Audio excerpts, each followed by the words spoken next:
High এটা আবার কি জিনিস? এদিকে খাওয়াও যায় আবার গালেও দেওয়া যায়। আই এম তো অবাক, আমার মুখে নাই জবাব। জিনিসটা বললাম একদমই ইউনিক আর দেখতেও অনেক বেশি সুন্দর। দেখতে সুন্দর আর ইউনিক হইলে বললাম একদমই চলবো না, ব্যবহার করলে বোঝা যাবে আসলে কতটা ভালো। ও মাই গড, আই এম তো পুরাই অবাক।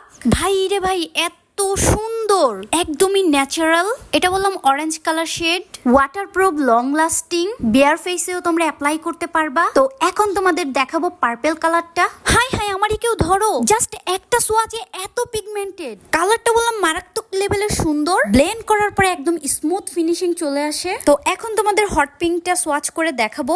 যারা হাজার ব্লাশ অন অ্যাপ্লাই করার পরেও কিছুক্ষণ পরে গায়েব হয়ে যায়, তারা এটা চোখ বন্ধ করে নিয়ে নিবা, কারণ তুমি যে পর্যন্ত না উঠাইবা এটা উঠবে না একদমই, এতটাই লং লাস্টিং।